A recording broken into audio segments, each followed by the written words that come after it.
নমস্কার বন্ধুরা, শ্রাবণী রান্নাঘরে আপনাদের সবাইকে স্বাগত জানিয়ে আমি আবারও একটা রান্নার ভিডিও নিয়ে আপনাদের সামনে চলে এসেছি।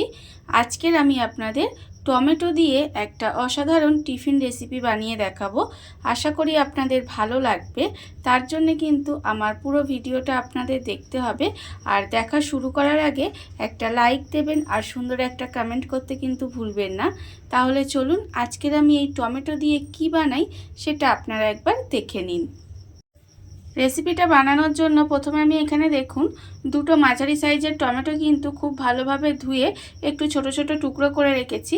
এইবারে এই টমেটোটা আমি একটা মিক্সিং জার নিয়ে নিয়েছি। মিক্সিং জারের মধ্যে টমেটোটা দিয়ে দেব। টমেটোটা প্রথমে আমি মিক্সিং জারের মধ্যে দিয়ে দিলাম। এবারে আমি এর মধ্যে দিয়ে দেব সুজি। এখানে আমি দেখুন হাফ বাটির মতো সুজি নিয়েছি। সেই সুজিটাও কিন্তু আমি এর মধ্যে দিয়ে দেব।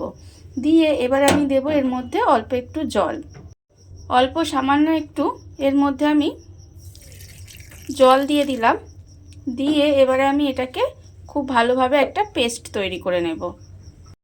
সুজি আর টমেটোটা আমি এখানে খুব ভালোভাবে পেস্ট করে নিয়েছি, দেখুন দেখতেই পাচ্ছেন। এবারে আমি একটা বড় বাটি নিয়ে নিয়েছি। বাটির মধ্যে আমি এই পেস্টটাকে প্রথমে ঢেলে নেব।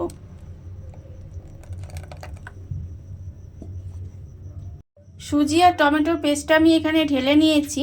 এইবার আমি এর মধ্যে দিয়ে দেব যে বাটির হাফ বাটি আমি সুজি নিয়েছিলাম সেই বাটিরই কিন্তু এক বাটি আমি এখানে আটা নিয়েছি। এবারে আমি এর মধ্যে আটাটা দিয়ে দেব। আর আমি কিন্তু এখানে বাড়িতে যে রেগুলার আটা ব্যবহার করি রুটি করার জন্য সেই আটাটাই কিন্তু আমি এখানে ব্যবহার করেছি। আপনারা চাইলে কিন্তু আটার বদলে ময়দাও ব্যবহার করতে পারেন, তবে এখানে আটাটাই আমি এখানে ব্যবহার করলাম। এবারে এটাকে খুব ভালোভাবে মিশিয়ে নেব।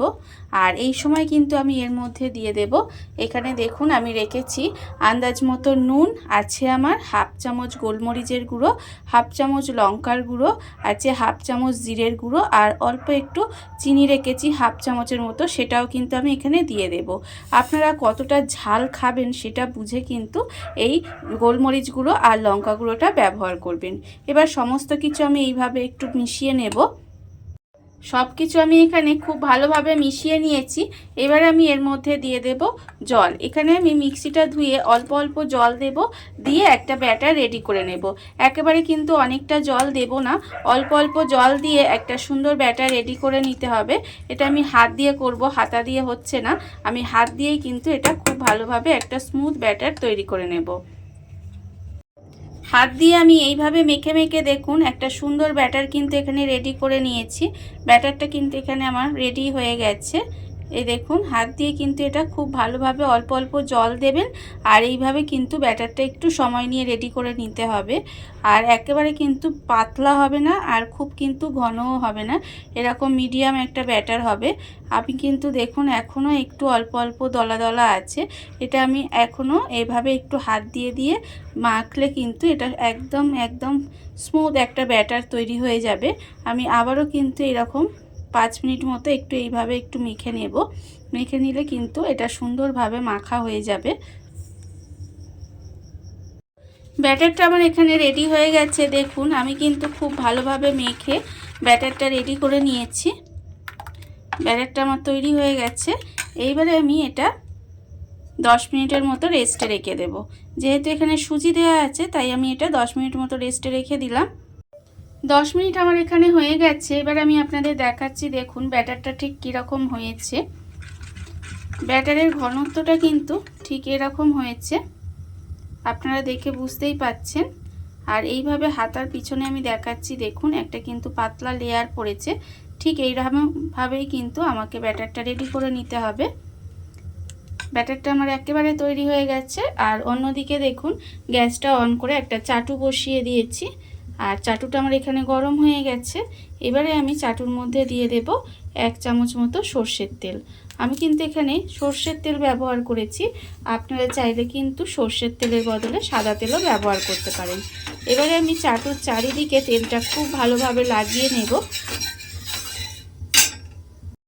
চাটুর চারিদিকে আমি তেলটা ভালোভাবে লাগিয়ে নিয়েছি।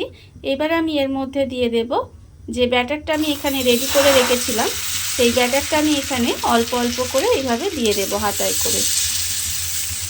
অল্প অল্প করে দিয়ে দেব, দিয়ে এইভাবে একটু গোল করে দেব। দেখুন এইভাবে সুন্দর করে কিন্তু গোল করে দিতে হবে। আর এই সময় কিন্তু গ্যাসটা লোতে রেখে দেবেন, দিয়ে এইভাবে কিছুক্ষণ রান্না হতে দেবেন। যতক্ষণ না পর্যন্ত ওপরটা বেশ শুকনো হয়ে আসছে ততক্ষণ কিন্তু আমি এইভাবে একটু রান্না হতে দেব।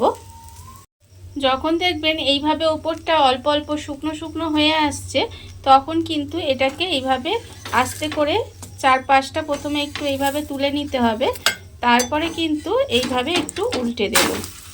দেখুন এইভাবে কিন্তু ঠিক উল্টে দেব, দিয়ে আবারও কিছুক্ষণ এইভাবে হতে দিতে হবে। প্রায় 1 মিনিট মতো এইভাবে আবারও আমি হতে দেব। 1 মিনিট আমার হয়ে গেছে। এবারে কিন্তু এটাকে দেখুন আবারও একটু এইভাবে উল্টে দেব। কত সুন্দর কিন্তু হয়েছে দেখুন। এবারে আমি এটাকে তুলে রেখে দেব। এইভাবে কিন্তু আপনারা প্রত্যেকটাই বানিয়ে নিতে পারেন, দেখবেন খেতে কিন্তু অসম্ভব সুন্দর হয়। যখন দেখবেন টিফিন করতে একটু অসুবিধে আছে, মানে সময় কম আছে, অথচ টেস্টি টিফিন বানাতে হবে, তখন কিন্তু এইভাবে একবার আপনারা বানিয়ে নিতে পারেন, দেখবেন খেতে কিন্তু অসাধারণ হয়। আপনার বাড়ির বাচ্চা থাকলে বাচ্চাও ভীষণ খুশি হবে, এমনকি বড়রাও কিন্তু খুশি হয়ে এটা খেয়ে নেবে। দেখুন আমি কিন্তু আবারও অল্প একটু তেল দিয়ে দিয়েছিলাম। তেলটা ভালোভাবে চাটুর গায়ে লাগিয়ে আমি কিন্তু এর মধ্যে দেখুন অল্প অল্প করে ব্যাটার দিয়ে দিচ্ছি, দিয়ে আবারও কিন্তু একইভাবে এইভাবে একটু ঘুরিয়ে নিলাম, ঘুরিয়ে গোল করে নিলাম। এতে কি হবে, দেখতে বেশ ভালো লাগে। দেখুন আবারও কিন্তু এইভাবে কিছুক্ষণ হতে দেব, হতে দিয়ে তারপরে দেখবেন যখন ওপরটা আবার একইভাবে শুকনো শুকনো হয়ে আসছে তখন কিন্তু আবার আমি উল্টে দেব, দিয়ে ঠিক একই রকমভাবে এগুলো ভেজে নেব। আর এইভাবেই কিন্তু আমি প্রত্যেকটা বানিয়ে নেব। দেখুন বন্ধুরা, বাড়িতে থাকা কত অল্প উপকরণে কত অল্প সময় কত সুন্দর একটা টমেটোর রেসিপি বা টমেটো দিয়ে টিফিন রেসিপি যাই বলেন না কেন তৈরি হয়ে গেছে। আপনারা দেখতেই পেলেন। আর এটা কিন্তু খেতে ভীষণ ভীষণ সুন্দর হয়। এইভাবে একবার হলেও আপনারা বাড়িতে বানিয়ে দেখতে পারেন। আর এই ভিডিওটা যদি আপনাদের ভালো লেগে থাকে, আপনারা যদি ফেসবুক থেকে দেখে থাকেন পেজটি ফলো করে দেওয়ার অনুরোধ রইল। আর যদি ইউটিউব থেকে দেখে থাকেন চ্যানেলটি সাবস্ক্রাইব করে নেওয়ার অনুরোধ রইল। তাহলে চলুন ভিডিওটা আমি এখানেই শেষ করছি। আপনারা সবাই ভালো থাকবেন, সুস্থ থাকবেন। আবারও হাজির হব নতুন কোনো রান্না নিয়ে।